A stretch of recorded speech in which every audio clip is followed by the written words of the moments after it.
سکنن رہنا، اور سکون کے معنی آرام کا آنا۔ حکیم الامت مولانا اشرف علی صاحب کو کوئی کہ سر میں درد ہے، کان میں درد ہے، آنکھ میں درد ہے، دانت میں درد ہے، تو حضرت فاتحہ پڑھ کر وَلَهُ مَا سَكَنَ فِي اللَّيْلِ وَالنَّهَارِ وَهُوَ السَّمِيعُ الْعَلِيمُ 3 دفعہ پڑھ کر چپ آرام آ جاتا۔ آیت میں تاثیر ہے اس معنی میں کہ یہ سکون سے بھی ہے۔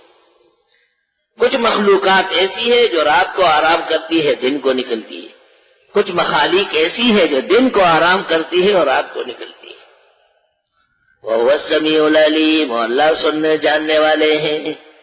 شریعت یہ چاہتی ہے کہ انسان دن میں مشغول رہے، رات کو آرام کرے، اس لیے رات کے پہلے حصے میں عشاء کی نماز پڑھی جاتی ہے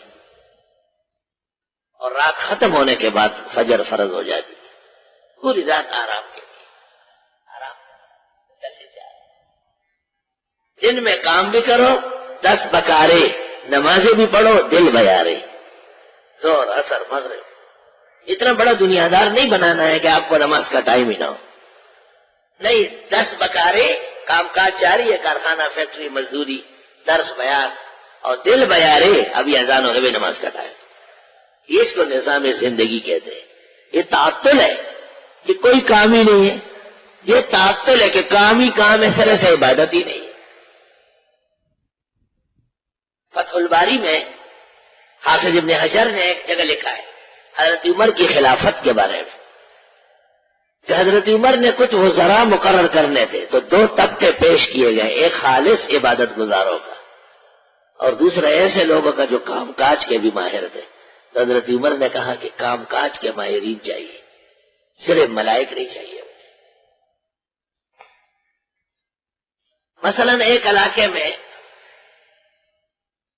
ایک بہت بڑے اور اچھے عالم ہیں جن کی روشنی میں دنیا وقت گزارتی ہے، اور اس علاقے میں ایک ایسا شخص بھی ہے جو سماجی کام جانتا ہے۔ کسی کو بجلی لگانی ہے، وہ 2-3 دفعہ آیا گیا لگوا دی۔ کوئی ناحق تھانے میں اور جیل میں ہے، اس نے بھاگا دوڑی کی، چھڑا لیا۔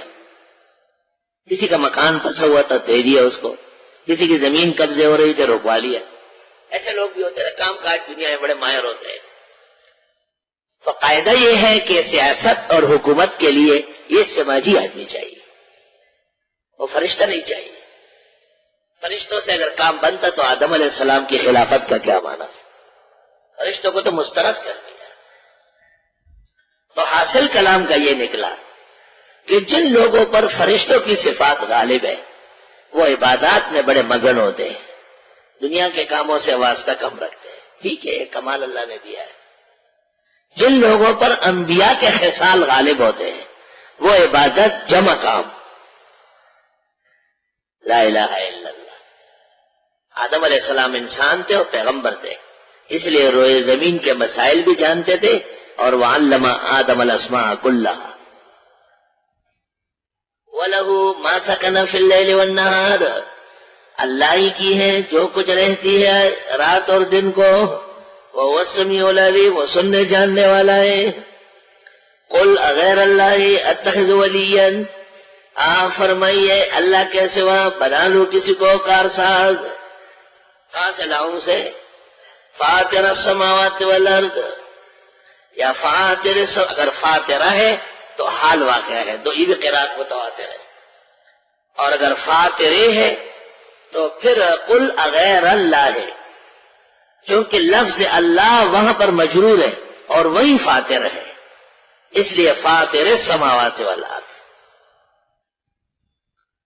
آپ فرمائیے کہ اللہ کے علاوہ وہ اللہ جو پیدا کرنے والے آسمان و زمین کے، وہ یطعم ولا یطعم، وہ کھلاتا ہے، اس کو کوئی نہیں کھلا سکتا۔ عبداللہ ابن عباس سے منقول ہے سورۃ فاطر میں کہ مجھے فاطر السماوات والارض کا معنی نہیں آتا تھا، اچانک میرے سامنے ایک مقدمہ پیش ہوا، ایک نے کہا زمین میری ہے، دوسرے نے کہا زمین میری ہے، میں دونوں کی باتیں سن رہا تھا۔ ایک نے کہا فطرت فیہا بئرا، فطرت فیہا بئرا، یہ جو کنواں ہے یہ میں نے کھودا ہے، اس کی کیسے ہو گئی؟